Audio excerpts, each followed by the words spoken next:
Bonsoir, bienvenue, merci de regarder Face à Face. Bonsoir, Abel Louis. Bonsoir. Comment allez-vous? Ça va. Ça va?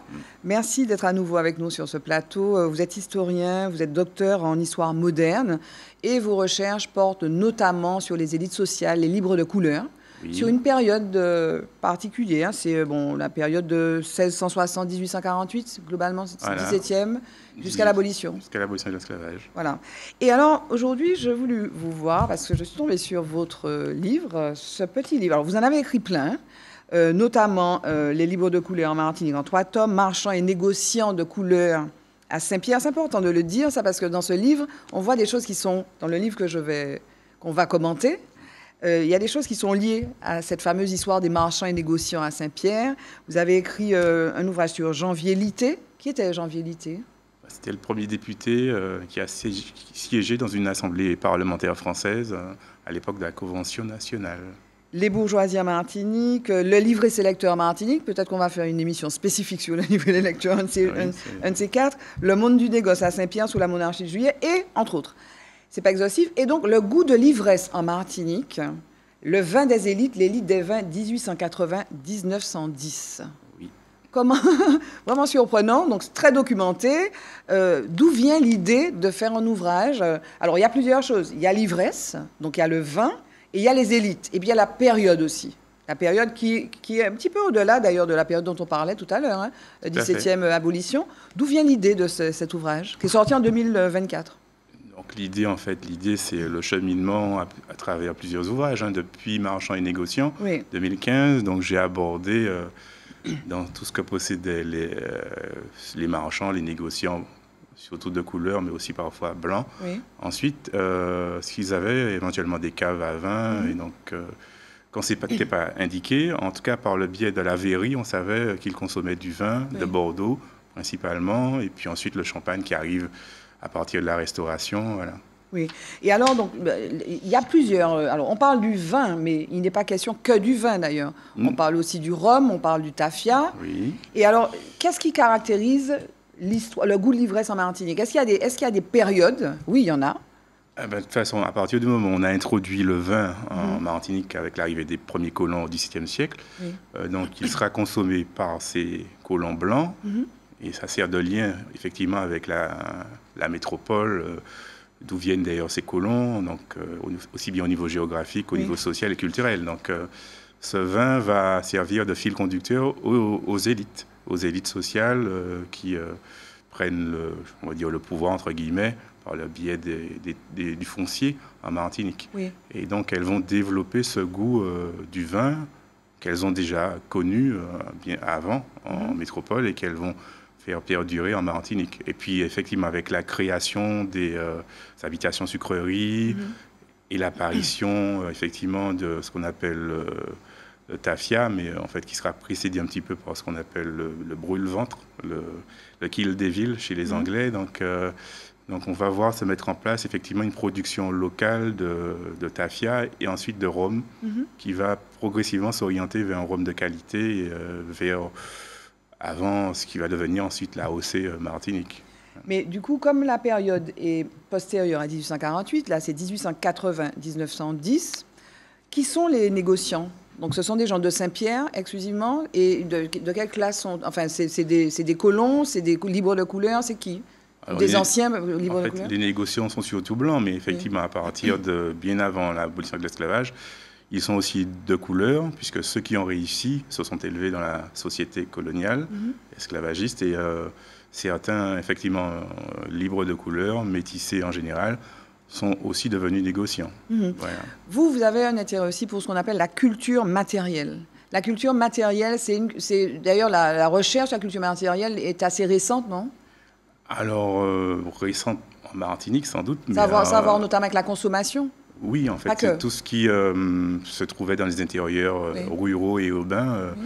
Et je pense qu'à toutes les époques, on l'a abordé, en fait, l'historiographie en a parlé dès le début du XXe siècle. Et donc, ensuite, on va voir effectivement des spécialistes de la culture matérielle se mettre en avant cet aspect des choses qui renvoient aux objets du quotidien et qu'on utilise dans les maisons, dans les demeures, soit pour le service de table, soit pour aussi tout ce qui concerne le lit avec tout ce qui en résulte. Et alors, quand on s'intéresse à ces objets-là, donc il y a bien sûr, quand vous avez travaillé sur les inventaires, sur les actes notariés, notamment, donc ça représente une richesse parce qu'un vin de Bordeaux, un vin de Bourgogne ou bien même du Champagne, ça vaut pas 2 centimes. Oui, ça vaut des francs à l'époque et donc ça constitue, enfin le stock constitue une richesse.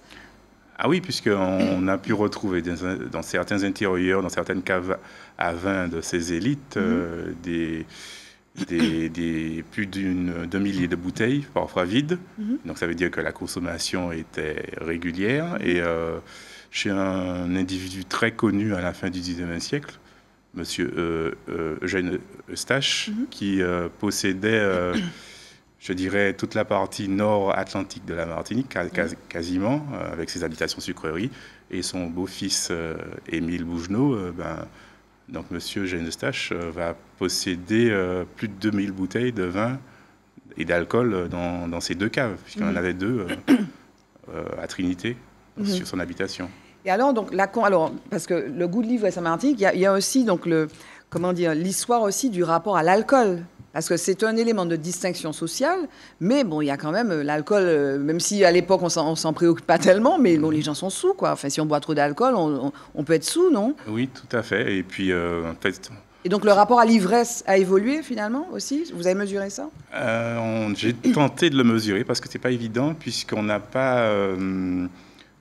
fallait partir des groupes sociaux, donc d'avant l'abolition, donc le groupe blanc qui est un consommateur de vin, ça c'est sûr. Puis le groupe des libres de couleur qui en a consommé aussi, justement, pour s'identifier en quelque part à ce groupe des Blancs qui était en haut de l'échelle sociale. Et donc, effectivement, on verra, comme en métropole, se développer un certain goût de l'ivresse, qu'elle soit passagère ou pas. Et effectivement, dans les artères de Saint-Pierre, certains auteurs ont fait remarquer, effectivement, que la population, qu'elle soit des élites ou, je dirais, des milieux populaires, pouvait se laisser aller justement à consommer énormément d'alcool durant les périodes de fête. Donc, entre Noël et le carnaval, voilà. Et ça va aussi, en fait, donc la consommation d'alcool, de vin, de champagne, ça va aussi, donc en France, mais aussi en Martinique, c'est une question que je pose pour la Martinique, ça va aussi avec le développement des lieux où on consomme, des restaurants, les bars. Est-ce qu'on perçoit une évolution, par exemple, de l'implantation à Saint-Pierre ou à Fort-de-France, à Fort-Royal, à Fort-de-France, est-ce qu'on perçoit une évolution parallèle entre la consommation ou l'évolution précisément de la consommation d'alcool, vin et rhum, et l'implantation de ces bars, début de la régie ou restaurants éventuellement? Alors, il faut distinguer les restaurants où je dirais, les classes aisées vont pouvoir aller se divertir, se restaurer à Saint-Pierre ou à Fort-Royal, Fort-de-France. Donc, et ce qu'on appelle les premiers débits de la régie, en fait, ce qu'on retrouvait sur les habitations sucreries, où durant le temps de pause, les individus venaient payer avec l'argent de l'habitation, consommer du tafia ou du rhum. Voilà. À quel moment le rhum est consommé? À quel moment le rhum devient une consommation, non pas courante, mais peut-être plus courante qu'avant? À la fin du 19e siècle, en tout cas dans la deuxième moitié du 19e siècle, Lafcadio Hearn ainsi que Salavina, donc c'est un pseudonyme, font remarquer que le rhum est l'apéritif de circonstance avant chaque déjeuner, aussi bien au niveau des élites que fin aussi 19e. Deuxième moitié du 19e siècle. D'accord. Voilà. Et donc c'est un apéritif de circonstance qui réunit les gens avant le déjeuner. D'accord. Mais là, quand on lit votre ouvrage, il y a une typologie du vin. D'ailleurs, le classement des vins qui date, je crois, de 1855, il est très détaillé. Il me semble que c'est ça, non? Oui, il est très détaillé. En fait, il y a vraiment des vins. Alors, le Bourgogne est considéré de telle façon, le Bordeaux, etc. Et vraiment, il y a une liste très, très, très longue de vins. Et chaque vin correspond finalement à une forme de... pas une classe, mais un statut, en fait. La consommation régulière de ces vins-là correspond à un statut. Le prix des vins fait que ces vins-là, ces grands vins de Bordeaux ou de Bourgogne, ne peut pas être acheté par des individus qui n'ont pas un salaire journalier ou en tout cas un salaire annuel qui leur permet d'investir sur de tels vins. Donc c'est vraiment un signe, vin, rhum, c'est vraiment un signe de distinction, quoi, la consommation. Un certain rhum qui coûtait 85 centimes, bon, c'était effectivement des vins, des rhums assez proches du tafia qui était vendu à Saint-Pierre, mais il y a des vins qui coûtaient quasiment 3 francs, du rhum blanc en tout cas, le litre. Donc voilà, donc c'est, je pense qu'un quelqu'un qui appartient au milieu populaire ne va pas consommer chaque jour un rhum qui coûte 3 francs. D'où nous vient notre goût pour le champagne? On passe pour être les premiers consommateurs du monde, au monde de champagne. Est-ce que ça vient de cette époque-là? Pourquoi? Est-ce que vous arrivez à l'expliquer, vous l'historien? De toute façon, il y a une évolution. Si les colons, au départ, ont consommé peut-être de la piquette au XVIIe siècle, donc au fur et à mesure, les goûts vont se former. Ils vont être formés par les négociants qui font entrer des grands vins de Bordeaux au fil du temps. Et tous ces usages vont faire qu'à un certain moment, effectivement, les élites vont vouloir se distinguer du reste de la population. Et consommer des grands vins, c'est à la fin un rappel, je dirais, de la civilisation européenne et montrer qu'on a certains goûts et qu'on peut se distinguer du reste de la population. Ça reste un signe de distinction aujourd'hui? Oui, puisque de toute façon, nous ne pouvons pas tous acheter des grands vins et des grands champagnes, donc c'est toujours un signe de distinction. D'accord. Vos prochaines recherches portent sur quoi?